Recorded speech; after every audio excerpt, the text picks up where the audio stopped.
At the Nocturnist, we are careful to ensure that all stories comply with healthcare privacy laws. Details may have been changed to ensure patient confidentiality. All views expressed are those of the person speaking and not their employer.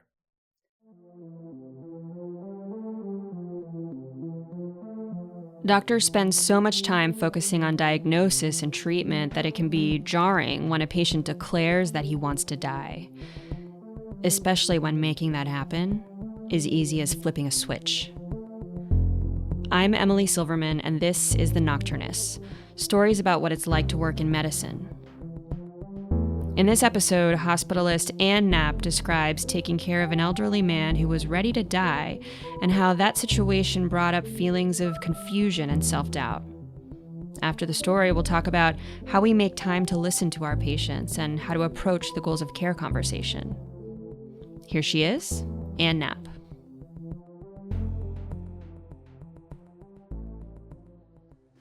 I'm a hospitalist, and in a past life, I was a student of history and literature, and I like to joke with my patients and tell them, I don't even have a science degree, and I'm your doctor. Admittedly, that journey was fueled by a little bit of liquor and a sense of adventure, and in a moment of delirium and in search of a purpose, I signed up for the MCATs and found myself in medical school. I was then sucked into residency. And then my soul was sucked out and I was spit out into the Sisyphean trudge that is a hospitalist. But really, 100 years of solitude still lives in my heart. And I think it was my love of Faulkner rather than Osler that drew me to medicine. It's that narrative that ties us to the patient, to humanity and the universe. It's that story that makes this journey worthwhile to me. So this is a story for you. And that morning when I met Mr. Redfield, I was on telemetry. I was hit in the head with humility and insanity. When I walked in the room, I noticed he was a tall man, taller than the bed even, and it didn't fit him, and he was wiry and awake, and his eyes were on fire, more awake than any 90-year-old man I'd ever met. And I'd had morning sign out. It was 90-year-old man, had 2 episodes of VTAC the night before. His implanted defibrillator had shocked him back to life. And 2 episodes the week before as well, and he said, it felt like I was kicked by a horse. Anyway, I had prepared my scripted end-of-life conversation, oh, Mr. Redfield, the prognosis is poor. Your heart is only working at 10%, and we've tried every medication, and, you're 90 years old. The surgery is very risky. But when I saw him, I was intrigued, so I sat down for a moment to spend a little time with the man instead of the disease. He told me a story that reminded me of my Uncle Ross from Arkansas. Uncle Ross, he grew tomatoes as big as softballs, and he kept a shotgun at the back door to guard the tomatoes from 2-legged predators. And like Uncle Ross, he was a farmer, and it was in no mood to wax poetic about the good old days. He said there was nothing good about them, they were hard as hell. And he'd been in World War II, and he said, that was a long trudge through the muck. He also told me about his family and his wife who had died. And I started to realize that this man, he was prepared to die. And then he said it. I'm done. I'm ready to go. I want to die. Okay. I said, well, so much for my scripted conversation. Mr. Redfield, you can die. Oh, gosh. I was thinking, can I turn that thing off? I think I turned off pacemakers before, but the defibrillator? Can you just turn that thing in his chest off? Mr. Redfield, you can die. Well, let's do it. What do you mean? Well, that thing in your chest, every time it shocks you, it's bringing you back to life. Oh, well, it feels like I'm getting kicked by a horse. I've had enough of it. Today, let's see, don't you think you should take the night to think about it? We should have a family conference, and, I'll talk to your cardiologist. I was thinking, where's the machine? Can I turn this thing off? And he said, nope, I want it today. I'm ready to go. So I hedged a little bit. I said, give me a couple hours. How about this afternoon? I've got a couple things I need to take care of before we do this, and I'll be back. Okay, this afternoon. Don't forget. Wagging his finger. So I ran out of the room and sighed, and the nurse's eyes were as big as saucers. He heard the whole conversation. He's like, can you turn that off? And I'm like, I don't know. So I went to the phone, and I called his cardiologist. His cardiologist happened to be out of town, but he said, well, you can turn it off, just like the pacemaker. You get the machine. But I've never done it before. It's like, oh, my God, you've never turned off a defibrillator. I said, well, you probably need an ethics consult. Oh, no, that would be torture. An ethics consult, and it's Sunday, and a family conference. So I fumbled some more, and I tried to find the machine to at least interrogate his AICD and interrogate the pacemaker. I was locked in a closet. The key was with the cardiologist who was out of town. Well, there were others, but so I checked the telemetry strip, and he was still having VTAC. So I called the pacemaker rep, and he happened to be in town surfing. He said, sure, I'll come by. And I walked into the workroom and sat down and took a breath. I said, okay, I'm just going to work on some simple pneumonias and COPD exacerbation. And then I got a page from the ethics committee. I guess the cardiologist had called him. And talked to the ethics committee. Yeah, you better have a family conference, and we'll talk about it. And be sure and document. It's like, okay. So I heard a knock on the door. It was Phil, the pacemaker rep. And he said, I did it. It's done. It's turned off. What? You mean it's off? Yeah, I turned it off. Wait a minute. Oh my gosh, can we ask him to turn it back on again? Oh, that would be ridiculous. I can't do that. Phil, look, we're supposed to have an ethics consult, a family conference, all this stuff, and the cardiologist, and I was just talking to them, and then he's like, well, I guess we gotta talk to him. I'm like, oh, geez. So we rushed, Phil and I, into the room, and Phil was at the head of the bed, smiling, and Mr. Redfield's like, ah. His hair was still wet, his hair was still wet from the wipeout in the surf, and he had on his board shorts, and I was at the foot of the bed, and Mr. Redfield's his toes were sticking out from the covers, and he's like, hi. I'm like, hi, Mr. Redfield, do you think we should talk to your family about this? This is a big decision, and maybe they would want to understand what you're doing and your thoughts behind turning this off. He's like, no, it's done. And Phil was over there standing, saying, yeah, it's done. Yep. I said, but wait a minute. They may be uneasy with you passing away so suddenly when they just brought you here. They thought you were just getting the defibrillator and they were going to fix and you were going to go back home. He said, how will they feel? Well, I don't care. I'll be dead.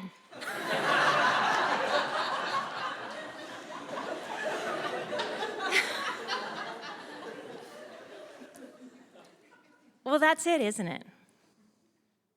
The pact was between me and the patient, not his cardiologist, not his family, not the ethics committee, not Phil. He was just taking my orders. And despite all my preparation and all my conversation, the stars had aligned for this man in his command. And this man who had plowed 1,000 rows and walked 1,000,000 steps for country and family, took his last step on his own terms. Mr. Redfield died that night in his sleep.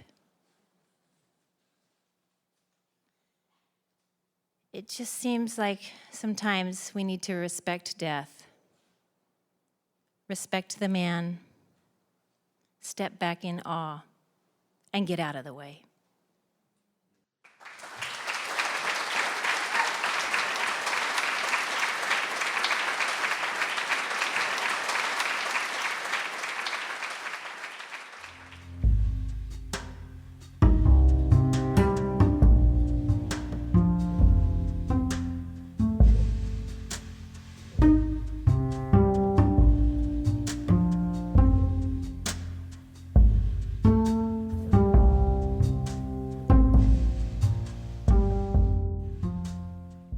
thank you again for coming. I loved your story. And it's one of the stories that got me to think actually a lot about technology and how that interacts with mortality. And I'd like to dive into that story a little bit later. But first, I like to ask everybody about their journey to medicine. And you allude to this a little bit in the intro to your story. You say that it was your love of Faulkner more than your love of Osler that led you to medicine. And so I'm curious to know about your background and how you arrived at doctorhood. Well, it was circuitous. I think probably like a lot of people in medicine, as a young girl in high school or whatever, I dreamed that maybe I might be a doctor. I was interested in science. And then my journey led me away from that to history and literature, and that's what I studied in college. And then I traveled in Latin America. I studied Latin American literature. And then one day I was sitting in a house with a woman named Linda, and I was in grad school for literature. And I kind of knew deep down that this, even though I love the literature and poetry and plays, it just wasn't really fulfilling what I needed. And then we had a little whiskey, and her house, funny enough, was across the street from William Burroughs, who wrote Naked Lunch. It was he always had raucous parties. But anyway, she was sitting on the sofa, and we had given an exam, and she was smoking a cigarette and drinking a drink, and I was sort of telling her how, I was thinking maybe I should check into medical school. I'm not sure that this is what I'm going to do. And she's like, oh, I could have gone to medical school, but, smoking her cigarette and drinking her whiskey. And I was like, oh my gosh, I don't want to be Linda, when I'm 45 years old, thinking, oh, I should have done that, Right. And so there it started. I think what I needed really was literature told a story about life, but it wasn't, and to study it, you read about other people's lives, but you're just never really living it in the same way. Right. So medicine affords a sort of hands-on experience to life that I don't think maybe you get as much through the arts. I didn't know that you specialize in Latin American literature. You did mention 100 Years of Solitude. Mm-hmm. I want to turn a little bit to your practice of medicine, because it seems like many of our storytellers and like many of the people I imagine who are listening to this show, you are the type of person who really appreciates the power of a story. And you say that too in your talk. I think you say something like, it's the stories and it's the narratives that bring the universe to light, or something like that. And a lot of medicine is about stories, but sometimes it can be hard to fit that into your day with all of the time pressures and demands that we have. How do you fit the patient's story into your day, just logistically? How do you approach that? Well, it's one reason why I think I was drawn to hospital medicine. In hospital medicine, you have the luxury of being able to sit down and listen. I mean, you're supposed to sit down and listen to the patient's story and try and figure out what's going on with them. And I always, that's my favorite part, is when you're admitting someone to the hospital and you go ask them, why are you here? What brought you to the hospital? And kind of learning about them. And I always find myself, even when I'm on in the overnight, and I'm like, gosh, it's like 2:30 in the morning. Why do I have to go admit this person? It's crazy. Yeah, he could go home or whatever. And then I sit down with him, and then it's always like, oh, wow, I'm so glad I got up at 2:30 in the morning to meet that person. Right. And it's always wonderful, those little jewels that you find in the middle of the night. Go ahead. Yeah, this one thing though, I mean, the opposite is a challenge also. We have a lot of the same stories, people who addictions or just can't get a handle on life for them, or just patients with psychiatric problems. And it's really a sad,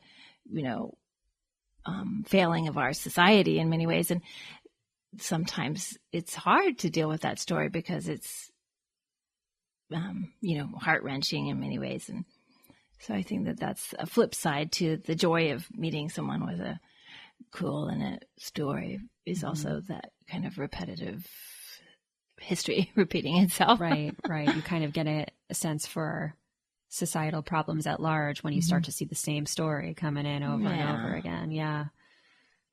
Well, I want to talk a little bit about Mr. Redfield. I love the story. And I'm wondering, one of the most common procedures that we do in medicine is this procedure of having a goals of care conversation with patients, trying to define what is it that's important to them and how do we tailor our medical plan to their hopes and their dreams and their wishes. But that skill of having the goals of care conversation is difficult, and it's something that people hone over time, and it takes experience, I think, to really feel comfortable with it and to get good at it. And I'm wondering, what is it about this interaction or this particular patient that stood out to you? And how did your interaction with this patient change the way that you approach the goals of care conversation, if at all? Well, it was a turning of the tables for sure. Usually it's definitely a conversation that I've honed. I've been practicing medicine for over 20 years now. So, and it's something I feel very strongly about, is connecting with the patient's goals of care. And every patient that I admit to the hospital or I take care of in the hospital, I always ask about that and their code status and who they want to speak for them. So it's something that I've been committed to for a long time. And it's usually I'm kind of in command of the conversation. I know how to, I read the patient and then I figure out, okay, how am I going to approach this for this patient? How can I bring this up with the family here in the room? And I finesse that. In this case, I sat down and started talking about it, and he just turned the table, and he was in command, and he knew what he wanted immediately, that, he was done with this and he was ready to die. And it was like a total role reversal in a way. So he had to talk me through his, these are my goals and this is my end of life. And this is how I want you to do it. So that's how it happened with him. I think the role of technology here is really interesting because I think it probably feels a little bit different as a doctor to elicit those goals and then based on them recommend against implanting a machine in your heart that's going to shock you back to life if your heart stops. Between that and the machine already existing and being present in that person's body and switching it off, even though the end result of those two scenarios is the same, there's something about the switching off that makes it feel psychologically different. Can you talk a little bit about that and how that felt? Yes. I think that that's the case with not only with defibrillators, which shocks your heart to, if it's in a life-threatening rhythm, it shocks it back into regular rhythm and will literally keep you alive or raise you from the dead. And the same goes with a ventilator. I think that in some ways, maybe that's a little bit easier to understand. If you decide that you don't want to have a tube down your throat and a machine breathing for you, it's easier for us to transition with, comfort care and making sure you don't feel short of breath and, without placing the machine. But once a machine is placed, then it's up to someone else to actually take responsibility. So in a way, we can kind of defer responsibility to nature and the patient when they decide, no, I don't want that. And if it means us shutting it off or a family member deciding to shut it off, it puts the responsibility on someone else, and it makes it so much harder because then you feel like, or the family member even worse. As a physician, I feel that, I sort of, as collectively, we kind of deserve that position every once in a while to know what we've done by placing that technology in the patient. But for a family member, it just would be a really hard burden to carry if you knew that you authorized shutting off the machine that kept your loved one alive. And sometimes it's just too much. They just can't do it. Right. And so I think that it's very complex in our society. There was an article that I had cited in the story that I told that was written in the Journal of American Medical Association, and about a woman who, I believe she was a physician, if I remember correctly, and the same thing. Her father had a defibrillator placed, and then the battery ran out, and then it was like they just replaced it. Nobody asked. Right. And he was really suffering and towards the end of his life. And she's like, why didn't somebody just ask? And, you know, it really takes the time that you were talking about, you know, sitting down and kind of getting to know the patient and saying, well, do you want this? And, you know, the kidney doctors, do they ask that for dialysis, or do they ask for, you know, defibrillators or pacemakers or ventilators? We don't ask so often. We just do it, and we glorify ourselves and say, oh, we're saving your life. But is it really, are we saving their life then to then maybe get cancer in a year and then die? Or maybe they had a cancer and we're saving their life so that they can, you know, go through chemotherapy and just waste away in pain. You know, it's hard to know all those answers. So it's very complex. And yeah. And one thing that relating to my story is, you know, I think that I had the privilege of having a family who was very, in many ways, they didn't really even like medicine. They were very suspicious of medicine there in, you know, Arkansas and Wyoming, and they're rural, and they're, you know, suspicious of physicians or anything, you know, in the city you know, my grandmother, I remember they did a CT scan on her, and they said, oh, there's a mass on her pancreas. And she's like, nobody's cutting on me, you know, and then she lived 10 years, you know, and after that. And so, and she didn't want any of that. And, but, you know, she was very clear. She had clarity, and that's easy. Right, right.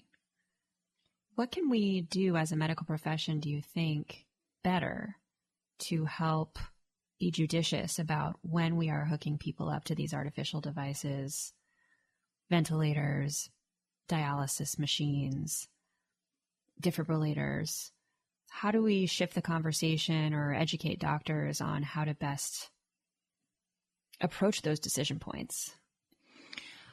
It's a big question. It is. I have put some thought into it. I think starting to respect the time that we have with patients gives us that space to then ask that question, like, well, what are we doing here? Like, what do you really want? And I really think it's more about having that space and also having the life experience to know that that's what matters. I mean, if you as a person have faced some death or faced the death of a loved one, and you know that it's not all about just staying alive, then you're able to realize and respect the fact that, you know, oh my gosh, I never asked. But I think some people go through their whole life in medicine never realizing that. The other thing that I try really hard as I've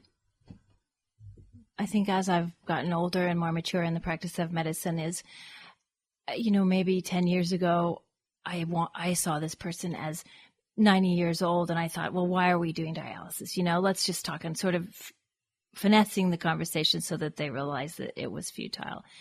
But now I really understand the importance of discovering what that person really wants and what their life philosophy was. And it may be to just duke it out to the bitter end. And if that's the case, then, you know, we can help them with that without causing them too much harm, and really trying to be as, I don't even want to say as objective as possible, because I can't be objective, but, you know, to try and get rid of my story and really understand what their story is, so that we can, you know, you can help them go into that journey of death. Like I say to them, you know, this is your gig, you tell me. Right. It's a tough balance because you want to bring your life experience to the table and you want to think that that endows you with some sort of wisdom that you can then deploy in your job to be a better and more effective physician. But on the other hand, just like you said, you don't want to impose your views on someone else or bias yourself. Right. And how do we walk that tightrope? Yeah, I don't know if we can, but I suppose we can try a little bit. I mean, you can't be wholly objective. Right. Yeah. Well, thank you so much, Wendy, for coming in to talk with us. Are there any burning thoughts that you'd like to share? Any quotes from literature, favorite quotes from literature or life lessons gleaned? No, just looking back on this story, I realized that in so many ways, this man was like a beacon of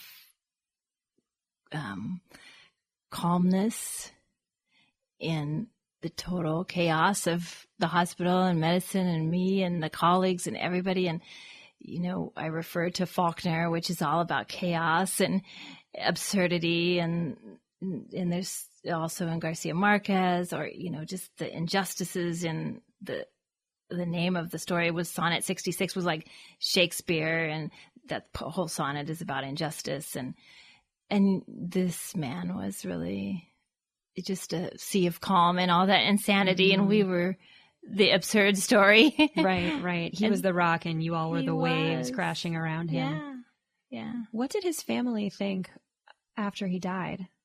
I never knew. Oh. I mean, the reality was he didn't want me to call them or tell them or talk to them. And probably they talked to the cardiologist because he was close to them. But I remember I dictated the discharge summary and I was thinking of them like if they were to read it or something. But he did not. He was steadfast. He did not want me to contact them. And this all happened in a day. And he was very clear about that. Mm-hmm. And yeah. Wow. What an interesting person. I know.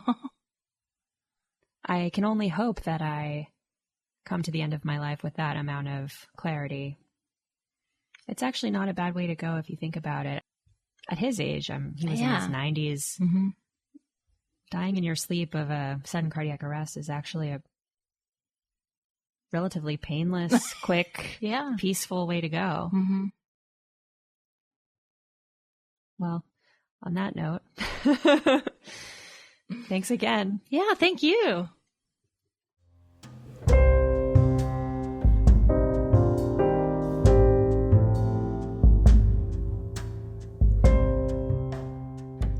Lovely conversation with Ann Knapp. Thank you for listening to The Nocturnist. This is our 3rd episode, and we'd love to hear any comments or feedback that you have. Just submit through our website, www.thenocturnistwithness.com. And don't forget to share our show with your friends and colleagues and throw us a rating on iTunes. A special thanks to executive producer Allie Block, podcast producer Marina Poole, as well as Kirk Klock, Celine Ross, Stephanie Muscat, Joseph Monroe, and Blue Dot Sessions for the music. See you next time.